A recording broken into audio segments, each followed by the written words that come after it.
આ ગઢપુર ધામમાં સુખસૈયામાં બિરાજતો આ પલંગ એ પરમ ઐતિહાસિક છે, પરમ પ્રસાદીનો છે. સ્વામિનારાયણ સંપ્રદાયમાં પ્રસિદ્ધ વાત છે કે એકવાર ભગવાન સ્વામિનારાયણ અડધી રાતે બેઠા થયા. શા માટે? બુરહાનપુરના ભક્તોને ત્યાંના દુષ્ટ લોકોએ દંડ દઈ જેલમાં પૂર્યા હતા. ભગવાન આ પલંગ ઉપર બેઠા હતા, ઊભા થયા, સુખમુનિને બોલાવ્યા, કે છે જલ્દી કાગળ લાવો, મારે કાગળ લખાવો છે. સુખમુનિ કાગળ લાવ્યા, દીવો કર્યો તો દીવો ઓલાઈ ગયો. આ પલંગ ઉપર બેસી પુરુષોત્તમ નારાયણે પોતાના જમણા ચરણના અંગૂઠામાંથી તેજ કાઢ્યું અને આખું છવાઈ ગયું. પછી એક દીવા જેટલું તેજ રાખી અને સુકાનંદ સ્વામી પાસે પત્ર લખાયો હતો.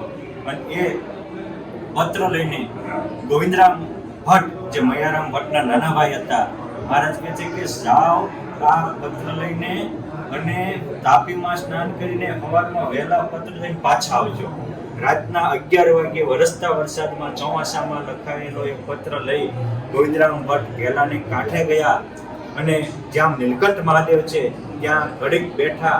પુરુષોત્તમ નારાયણે યોગ શક્તિથી અને બુરહાનપુર તાપી ગંગાને કાંઠે કાઢ્યા અને ત્યાંના ભક્તોને ભગવાન સ્વામિનારાયણના પ્રતાપે એ વખતના દુર્ગના કિલ્લા ખુલી ગયા. જે જેલમાં પૂર્યા હતા એના તાળા તૂટી ગયા. અને આ પત્ર આ પલંગ ઉપર બેઠા બેઠા ભગવાન સ્વામિનારાયણ સુકાનંદ સ્વામી પાસે પત્ર લખાવ્યો. પત્ર આપ્યો કે 2 દિવસમાં હામેલાની ધારે વરસાદ થશે. અને ભગવાને આ ઘોડિયા ઉપર બેસી કંઠમાં હાર આપ્યો હતો.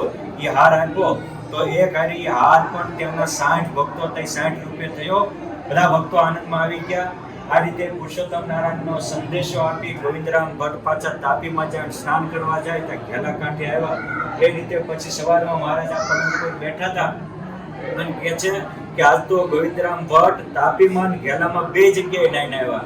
અને એ આખો ઇતિહાસનો રાજ પણ આ પલંગ ઉપર પુરુષોત્તમ નારાયણે ગાઢિત કર્યો હતો. આવો ઐતિહાસિક પરમ પ્રસાદીનો પલંગ જેની ઉપર પુરુષોત્તમ નારાયણ સેંકડો વાર પડ્યા હતા.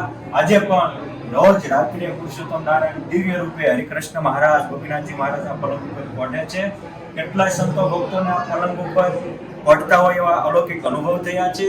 મહારાજ ધામમાં ગયા અને મૂળજી બ્રહ્મચારી આ પલંગ પાસે આવ્યા. એને એમ કે મહારાજ છે તે ત્યારે આ દિવ્ય રૂપે પણ આ પલંગ ઉપર મહારાજે દર્શન આપ્યા. એવા અલૌકિક પલંગના દર્શન કરી આપ સૌ પણ ધન્ય બનો. ભગવાનને પ્રાર્થના કરીએ કે બુરહાનપુર વાસી ભક્તોના દુઃખ કાપ્યા, મૂળજી બ્રહ્મચારીને દિવ્ય દર્શન આપ્યા. એવા જ અમારા દુઃખ કાપજો, દિવ્ય દર્શન આપી અમારા અંતરને પણ આનંદથી ભરજો. જય સ્વામિનારાયણ.